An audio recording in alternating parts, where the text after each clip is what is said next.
Hey everybody, Jimmy Smith back this time with my UFC 315 prediction. 2 title fights on it. What's very interesting to me about this card is there's a weird combination of age, champions, and odds on this one. So there's not a ton of star power, as I mentioned, 2 title fights on it, but the idea that a lot of the odds are kind of all over the place a bit, that make making money kind of interesting on this card. There, I hope that clears things up, but I'll break them down individually. First one, main card, Benoit Denis versus Kyle Prepolec, who is Canadian. Prepolec's Canadian. This card is in Canada. And then Denis is French. This is a huge step down in competition for Benoit Denis. This is a guy who took on Dustin Poirier, lost that fight, then lost to Renato Moicano, referee stoppage after round 2, and now it's a guy who's, I'm not joking, 18-8. So not a great record anyway, and making his UFC debut on the main card of a pay-per-view. It's a setup for Benoit Denis. That's it. Why? As I've said before, sometimes you can kind of figure out who to bet on or which way to go. When you think about, all right, what's the UFC trying to do with this matchup? 155 is aging out. All right, Dustin Poirier said it. He goes, I'm retiring. Justin Gaethje's retiring soon. Max Holloway's done soon. Michael Chandler's finished. So this idea that, look, who knows how many Charles Oliveira has left in him. This generation that gave us so many great fights and they all fought one another is just aging out. Had too many beatings, too many fights. They're not long for the UFC anymore. You need that next generation to come in. And Benoit Denis was seen as maybe one of those guys, right? Along with Paddy Pimblett, who, all right, that next generation of 55ers coming up and got housed twice by the only names he really fought that were any good. It could be the UFC is going, hey, let's see if we can maybe throw this kid a softball, see if he hangs out a little bit more at 55, because right now you have a bunch of aging stars and no next generation to pass it on to. Paddy Pimblett did his job. He beat Michael Chandler, which gets him in the room of those top 5 guys. Benoit Denis, struck out twice. He cannot afford to lose this. Now, the odds reflect that. He's a minus 1,100 favorite on DraftKings. They don't have the over-under. They don't have anything real specific other than the odds for the particular fight. So, yeah, Benoit Denis probably wins. Go submission, go early. If you can find a sports book that'll give you decent odds on a first-round submission, see what you can do with that. Because that's probably how Benoit Denis wins. But it's a setup to kind of get him back on track. No other way to really see that one.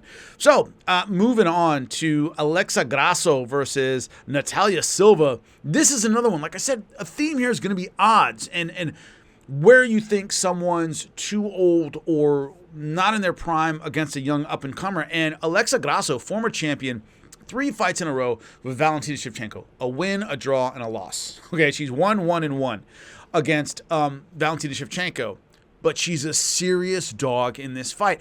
I get the talent of Silva. She hasn't lost in a long time. She's undefeated in her UFC career, taken on some decent names, but when you look at the record beyond that, Natalia Silva, she's been winning by decision. Okay, Andrea KGB Lee, Viviana Araujo, Jessica Andrade, all by decision. She's taken on a former champion who's very well-rounded, really good on the ground. Unless the last loss to Valentina Shevchenko shattered her confidence somehow, and I don't know why it would, right? She lost by decision.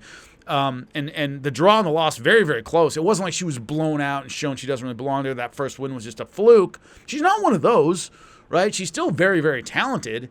And yet, when I look at, once again, I get my odds right now from DraftKings, minus 238 for Natalia Silva, more than a 2-1 favorite. Alexa Grasso, you can get plus 195.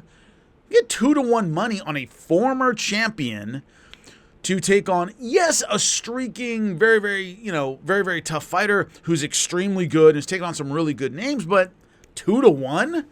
I don't see that at all. I got to go with Alexa Grasso on this one. I just think I have enough faith that she's of that championship or contender caliber. She's right there, right? If Valentina Shevchenko is number 1 in the division, she is 1B. She's 1-1-1 against the champ.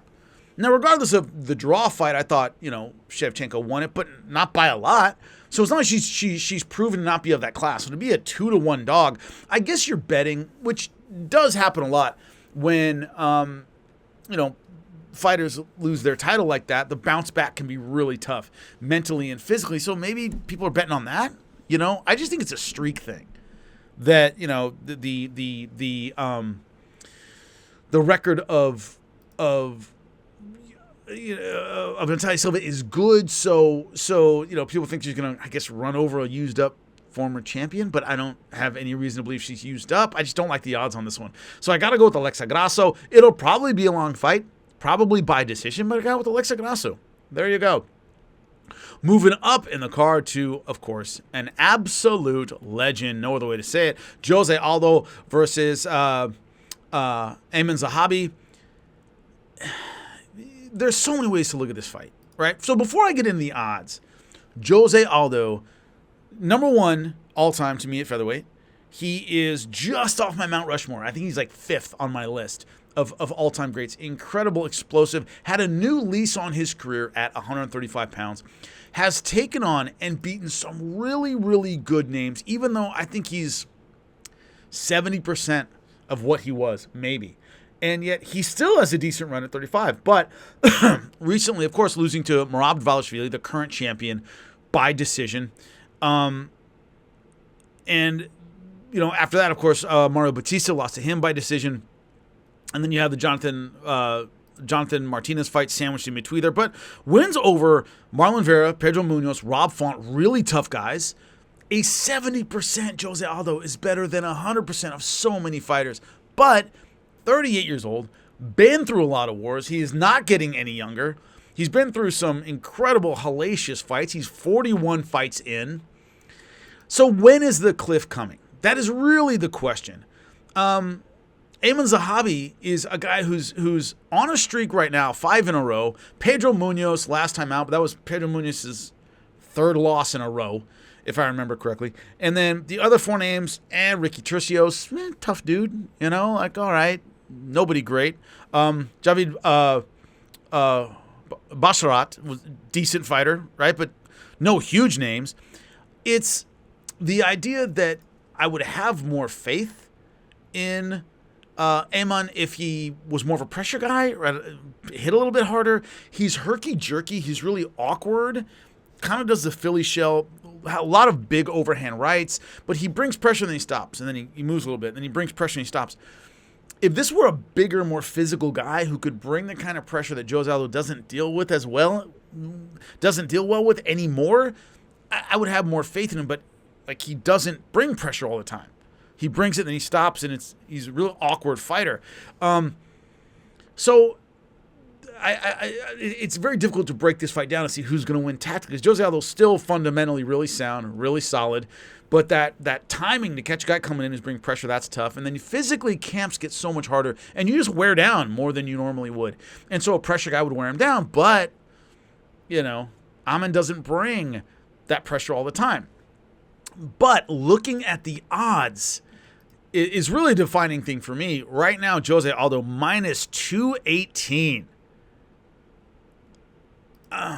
over Aiemann Zahabi. That I don't get.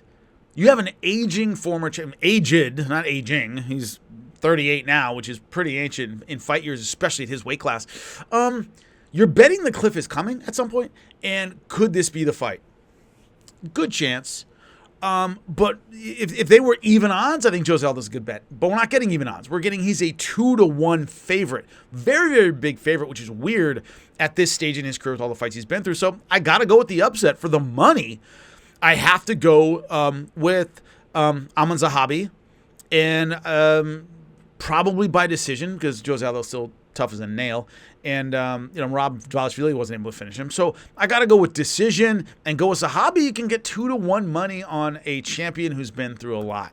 So moving on up yet again. Moving on this time into the title fights. Valentina Shevchenko versus Manon Fiorot. Kind of the opposite.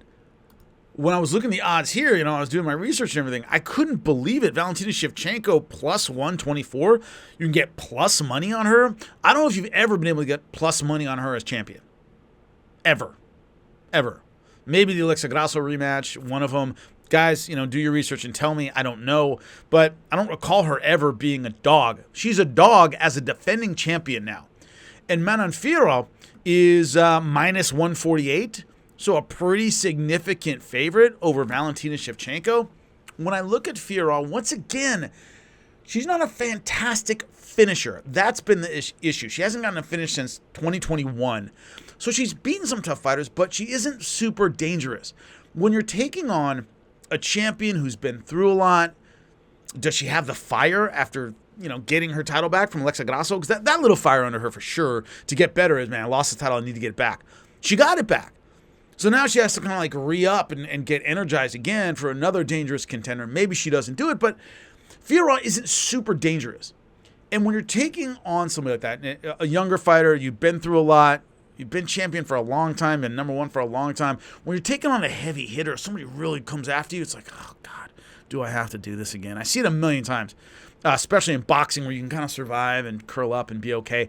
But Fiorot doesn't have that kind of power. She's big. She's strong. She comes forward well, but she's not the kind that's going to crack you and knock you out and all this stuff. So she's going to let Valentina Shevchenko stay in the fight for a while and figure out something. Valentina Shevchenko, very, very smart, very, very well-rounded, very, very dangerous. So if you let someone like that hang around for 5 rounds, they will find a way to adjust to your style. And that's what I have faith in Valentina Shevchenko doing with this one, is she's not facing somebody that she's like, all right, man, I really got to mind my P's and Q's or I'm going to get knocked out. She's going to have time to adjust, even if Manon Fiorot has a couple of good rounds early. I still believe in Valentina Shevchenko. I believe in her IQ. I believe in her skill set. I think she has another title defense in her. So, because she's the dog, I got to go with Valentina Shevchenko at plus 124 money for sure. Got to go with Shevchenko.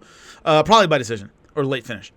Belal Muhammad, Jack Della, Maddalena, 170-pound title. Let me tell you guys a little story. Years ago, when I was working for ESPN, it was like 2 or 3 years ago, we were doing kind of a GOAT conversation. All right, who are the best of all time and da-da-da. And I was saying, like, Anderson Silva, John Jones, GSP, right? Jose Aldo, Demetrius Johnson. And my broadcast partner, Phil Murphy, at the time, said, how come all those guys are of the same era? All those guys fought at the same time. Why? And I said, because they won the title when they were 24. You got title shots much earlier on in your career back in those days. So when these guys won the title, they had a good 6-7 years of prime left in them.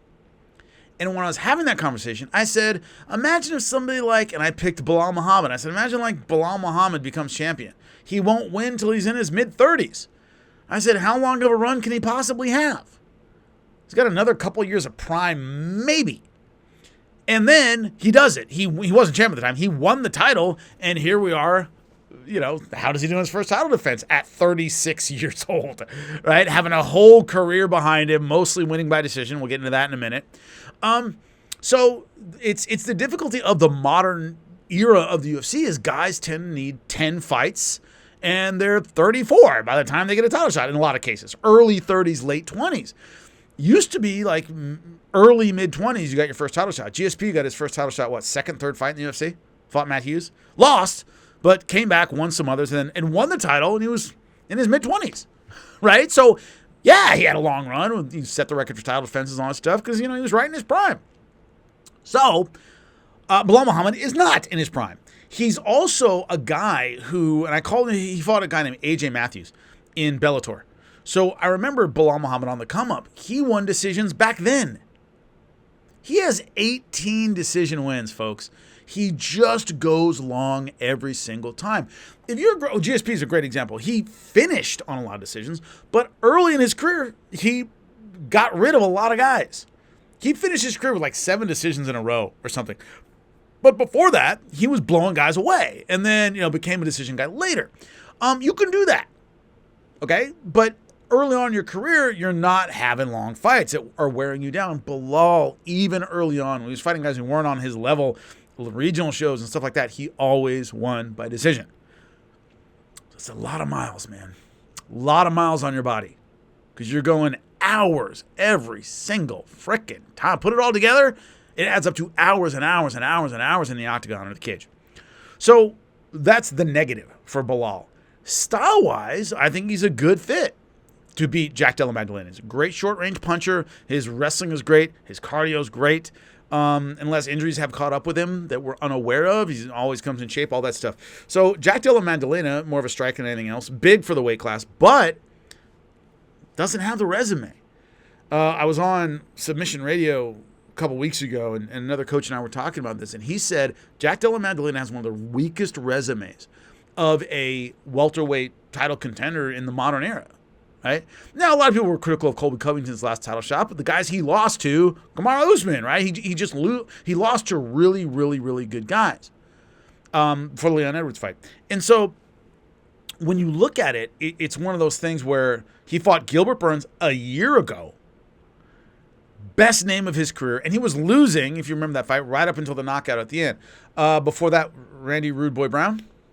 Okay.